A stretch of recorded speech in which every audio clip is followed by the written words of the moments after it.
त्या रात्री माझा नवरा गावाबाहेर गेला होता. घरात मी, सासरे आणि सासूबाई एवढेच होतो. मध्यरात्री अचानक माझ्या दारावर तीनदा टकटक झाली.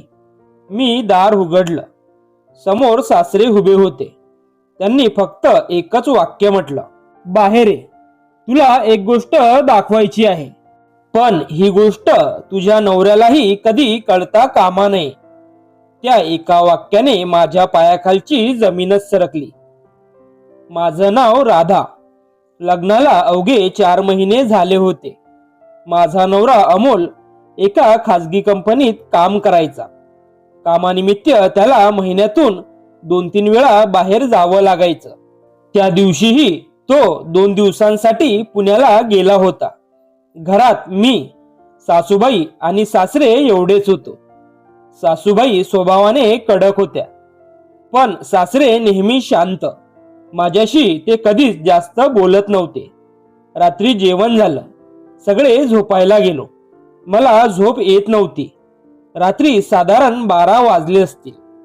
टक टक टक माझ्या दारावर आवाज झाला. मी घाबरतच विचारलं, कोण आहे? बाहेरून आवाज आला, मी बाबा, दार उघड. मी दार उघडलं. सासरे समोर उभे होते. त्यांच्या चेहऱ्यावर भीती स्पष्ट दिसत होती. ते हळू आवाजात म्हणाले, माझ्या मागे ये, पण आवाज करू नकोस. माझ्या मनात 1000 प्रश्न होते. मी त्यांच्या मागे चालू लागले. ते मला घराच्या मागच्या जुन्या स्टोर रूम समोर घेऊन गेले. तो दरवाजा वर्षानुवर्षे बंद होता. सासरे थरथरत्या हाताने कुलूप उघडत होते. दार उघडलं. आत पूर्ण अंधार. त्यांनी टॉर्च लावली. भिंतीवर धुळीने माखलेले जुने फोटो लटकत होते. एका फोटो समोर ते थांबले. हा फोटो नीट बघ. मी जवळ गेले आणि तो फोटो पाहताच माझ्या अंगावर काटा आला. त्या फोटोमध्ये माझे सासरे होते, माझ्या सासूबाई होत्या आणि त्यांच्यामध्ये उभी असलेली मुलगी अगदी माझ्यासारखी दिसत होती. मी थरथरत विचारलं, ही कोण आहे?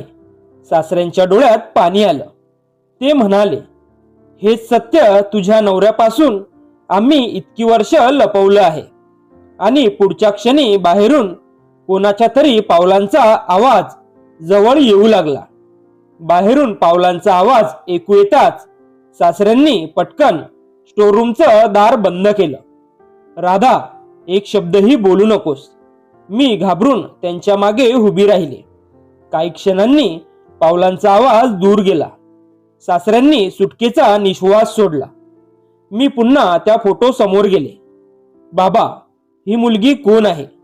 माझ्यासारखी इतकी कशी दिसते? त्यांनी फोटो हातात घेतला. डोळे पाणावले. हिचं नाव स्वाती होतं. ती आमची मुलगी होती. माझ्या हातातून फोटोच खाली पडला. म्हणजे अमोलची बहीण? ते हळूच मान हलवली. हो, पण अमोलला तिच्याबद्दल काहीच माहिती नाही. मी आश्चर्याने विचारलं, का? सासरे शांत बसले. काही क्षणांनी म्हणाले, 20 वर्षापूर्वी गावात जत्रा होती. आम्ही सगळे गेलो होतो.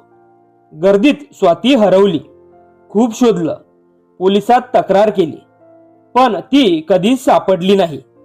त्या दिवसानंतर तुझ्या सासूबाई पूर्णपणे खचून गेल्या. अमोल तेव्हा खूप लहान होता. डॉक्टरांनी सांगितलं की त्याच्या मनावर परिणाम होईल, म्हणून आम्ही त्याला काहीच सांगितलं नाही. मी निशब्द झाले. माझ्यासारखी दिसणारी हरवलेली मुलगी, हे सगळं योगायोग असू शकतं. मी विचारलं, मग मला हे का दाखवलं? सासरे माझ्याकडे पाहत म्हणाले, तू या घरात आलीस त्या दिवसापासून तुझा चेहरा पाहिला की आम्हाला स्वातीची आठवण येते. सासूबाई तुला कडक वागतात, कारण त्या तुला पाहतात तेव्हा त्यांना त्यांची हरवलेली मुलगी आठवते. माझ्या डोळ्यातही पाणी आलं. अचानक स्टोर रूमच्या एका कोपऱ्यात ठेवलेली लोखंडी पेटी सासऱ्यांनी उघडली. त्यातून त्यांनी एक जुना रेशमी रुमाल काढला. रुमालात एक छोटंसं चांदीचं लॉकेट होतं. हे स्वातीचं आहे. मी लॉकेट हातात घेतलं.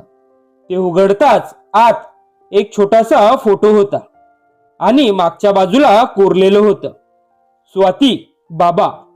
मी ते हातात धरून उभी असतानाच माझ्या गळ्यातल्या साखळीला ते लॉकेट नकळत लागलं. दोन्ही लॉकेट अगदी सारखे दिसत होते. सासऱ्यांची नजर माझ्या गळ्यात गेली. ते थरथरत म्हणाले, राधा, तुझ्या गळ्यातलं लॉकेट? मी म्हणाले, हे मला लहानपणापासून आहे. आई म्हणायची, मला लहान असताना कोणीतरी मंदिराजवळ सापडलं होतं. सासऱ्याच्या हातातून लॉकेट खाली पडलं. त्यांच्या डोळ्यात अश्रू होते. ते फक्त एवढंच म्हणाले, देवा, इतकी वर्ष जिचा शोध घेत होतो, ती आपल्या घरातच सून म्हणून आली आहे का? त्या रात्री माझ्या आयुष्यातील सर्वात मोठं सत्य समोर उभं राहिलं. त्या रात्री कुणाला झोप लागली नाही. सकाळ होताच सासऱ्यांनी मला आणि सासूबाईंना हॉलमध्ये बोलावलं. सासूबाईंचे डोळे रडून सुजले होते. मी गळ्यातलं लॉकेट काढून त्यांच्या हातात ठेवलं. ते लॉकेट पाहताच त्यांच्या हाताला थरथर सुरू झाली. त्या रडत म्हणाल्या, हे लॉकेट तर आम्ही स्वातीच्या गळ्यात घातलं होतं. माझ्या डोळ्यात पाणी आलं, पण मी स्वतःला सावरत म्हणाले, फक्त लॉकेट सारखं आहे म्हणून आपण निष्कर्ष काढू शकत नाही. सासरे म्हणाले, बरोबर, म्हणून आपण DNA टेस्ट करू. 2 दिवसांनी आम्ही शहरात जाऊन DNA सॅम्पल दिले. तोपर्यंत सासूबाई मला वेगळ्याच नजरेने पाहू लागल्या. ज्या सासूबाई मला रोज टोमणे मारायचे, त्या आता माझ्यासाठी स्वतःच्या हाताने चहा बनवत होत्या. पण माझ्या मनात एकच भीती होती, जर रिपोर्ट पॉझिटिव्ह आला तर मग मी या घराची सून राहणार की मुलगी?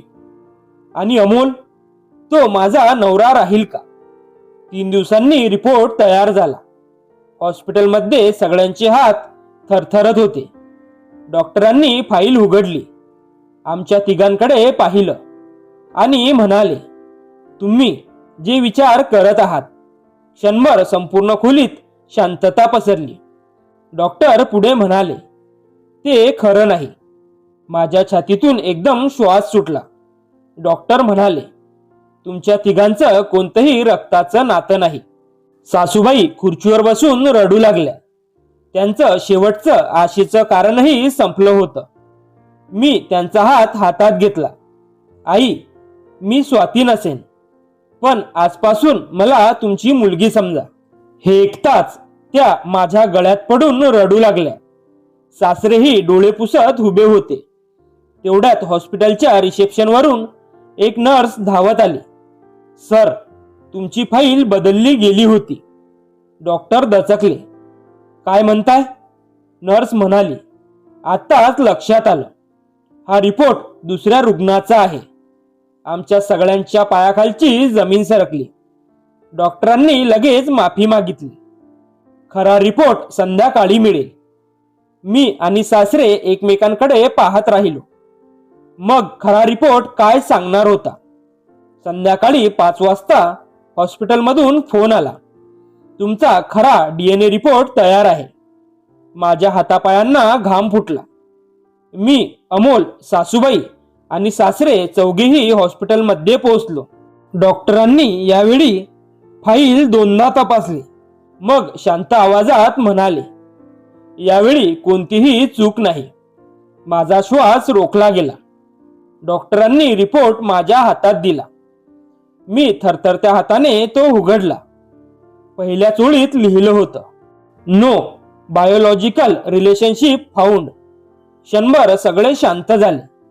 सासूबाईच्या डोळ्यात पुन्हा अश्रू आले.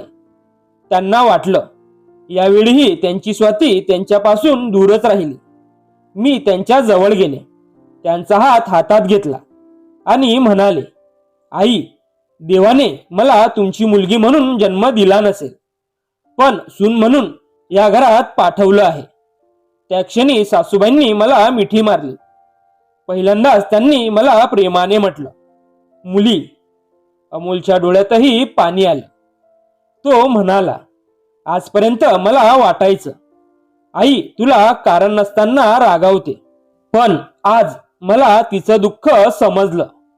तेवढ्यात सासऱ्यांनी त्यांच्या खिशातून एक जुना फोटो काढला. त्यात हरवलेली स्वाती हसत उभी होती. त्यांनी फोटो देवासमोर ठेवला आणि म्हणाले, स्वाती, आम्ही तुला शोधू शकलो नाही, पण देवाने आमच्या आयुष्यात राधाला पाठवलं. आजपासून तिच्यातच आम्ही आमची मुलगी पाहू. त्या दिवसानंतर आमच्या घरात सगळं बदललं. सासूबाई मला सून नव्हे तर मुलगी मानू लागल्या. मी त्यांना आई म्हणून हाक मारू लागले. आणि मला एक गोष्ट समजली, रक्ताची नाती जन्माने जुळतात, पण मनाची नाती प्रेमाने जुळतात. मित्र आणि मैत्रिणींनो, कथा आवडली असेल तर लाईक करा, कमेंट करा आणि शेअर करा. अशाच भन्नाट कथा पाहण्यासाठी मॉरल स्टोरीजला फॉलो आणि सबस्क्राईब करा. धन्यवाद.